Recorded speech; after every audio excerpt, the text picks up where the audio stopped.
the 777-300, which are quite bigger aircraft and much more recent. They arrived in the fleet about 2 years ago. Let me cut you short. Yes. Sorry for that. From this exercise, how much are we likely to see the airline getting? Because, of course, if you look at the cash position of the company, you are at a negative equity position of about 33 billion. So the key drive there is to reduce our fleet costs. So our monthly repayment, those aircraft were owned but still financed. So this will actually stop that ongoing cost as part of the fleet cost. Plus it will bring an injection of cash. How much are we talking about roughly? It's I think you could expect in the region of between the four sell, we're still trying to drive towards $30-40 million sell and to bring back to our cash. The other thing, Gibe, is the airline has also been trying to reduce issues to do with the cost of fuel. We've seen the airline entered into fuel hedging, and was this the right way to go for the airline? It's always a very controversial topic, but I'd like those who could predict the price of fuel 6 months in advance. I think they would be multi-billionaires, and they would be enjoying a very comfortable retirement. You know, it's always easy to look back and to actually predict what we should have done or what we should not have. I can take you back even in 2008, where we started at a $90 a barrel. Correct. And by mid-year we were at 140, and by end of the year we were at $40. So it's just that range. It's difficult. The hedging position so far has been very beneficial. Sorry, beneficial to KQ over the years. It is true that with the decrease of the price, we still have some of our hedging position going all the way to September of this year. In total volume, we didn't hedge 100% of our fuel supply. How much had you hedged? Usually the board always gave us a mandate to actually hedge about 50 to 60%. And it's in the principle that if you're looking at fuel, it used to be about 50 to 60% of your operating cost. So you want to kind of create some predictability of at how much price you're going to purchase it. So the price of the fuel has dropped. We're benefiting because overall we're still benefiting from a lower price of fuel, but we still have that financial compensation that we will have to pay until the end of this year. Gibe, you've been at Kenya Airways for close to 6 years now, and you've also looked at the trends when it comes to fuel hedging. Perhaps is it time for KQ to reconsider this? I think it's always something that, you know, either our finance director or the board are looking at. If tomorrow we would find a financial company who's willing to sign a long-term contract of hedging at $30 a barrel, maybe we would sign. I don't think it is a topic you can always say you would never touch again. So it's more like this is something right now we have not hedged for quite a while, because there's so much uncertainty that it is hard to understand where the fuel price will be. But to say that it's not something we will do again would not be realistic. It's something that we will carry on evaluating. Many thanks, fair answer there. And moving forward, Gibe, the airline also has been rocked with what happened in West Africa, where we saw the Ebola crisis that sort of affected your revenue stream.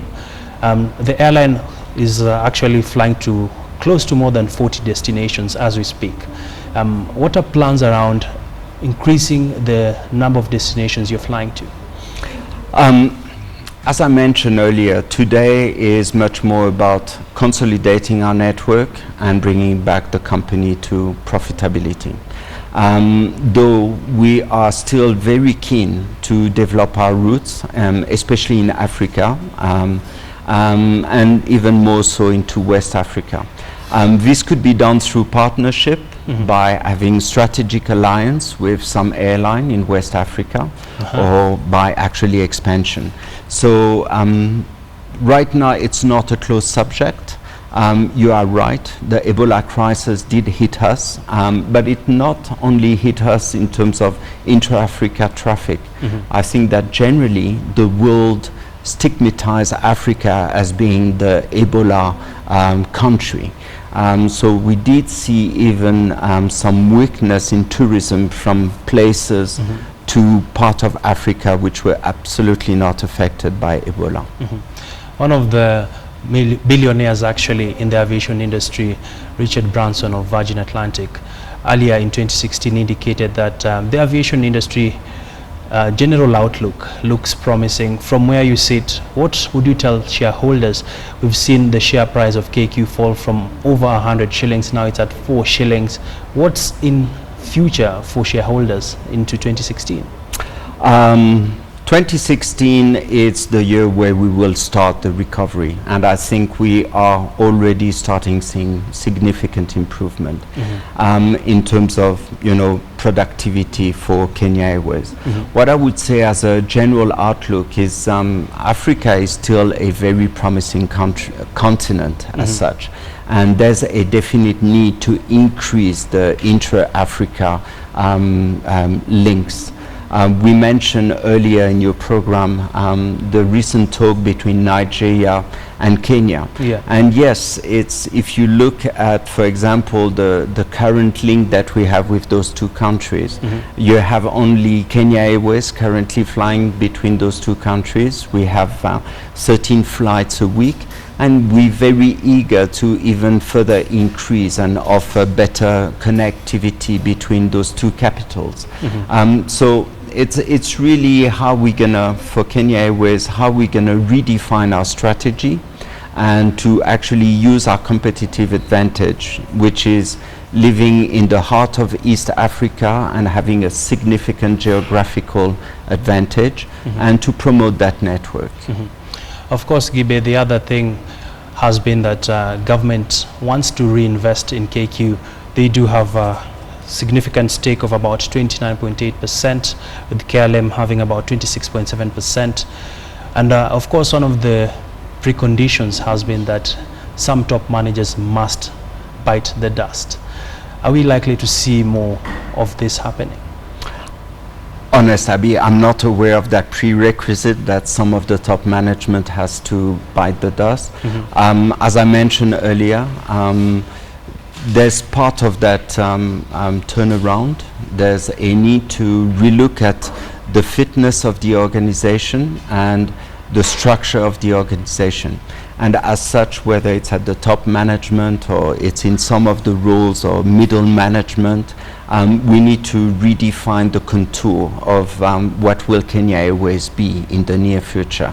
It's the prerogative of the board and of the managing director to actually reshape their team to make sure that we're going to win the game. And last question, of course, is we've seen the Kenya Association of Pilots as well as Kenya Aviation Workers Union speaking at loggerheads. One side saying they would want top managers to go, including the CEO Mbuvi Gunze. On the other hand, Kau is sort of defending them. And you're the man who is in charge of the pilots to say so. And are you worried if this trend continues? It's, you know, daily I have the opportunity to engage with pilots in the course of the work. We also have often forums in which we can exchange ideas or even communicate on what is the state of the business. We even had recently a working group with the pilots where they came to that forum bringing ideas of how to cut costs and how to improve productivity. So I'm a bit at a miss in the sense that on a daily occasion I'm interacting with very engaged community of pilot who's actually supporting the business. We are also engaging with CALPA. You mentioned CALPA. We're very pleased to know that they have elected a new Secretary General, in the sense that there was a transition in CALPA, so at least you know you have a head at with the organization. You want to establish dialogue. But Gibe, the big question, of course, is KAU actually says the pilots are sort of overpaid. That's the big issue. You know, I'm always worried when you're starting having those friction and trying to create negative energy between two groups. What we've always said, and it's not so much about the question of being overpaid.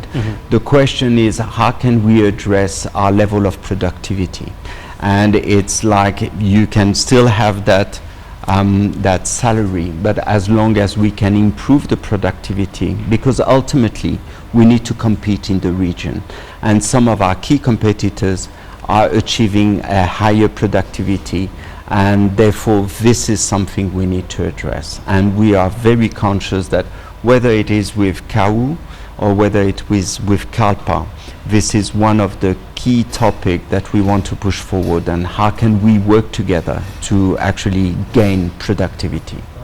Many thanks there, Yves Gibe, who is Thank you, Abby. the Chief Operating Officer at Kenya Airways.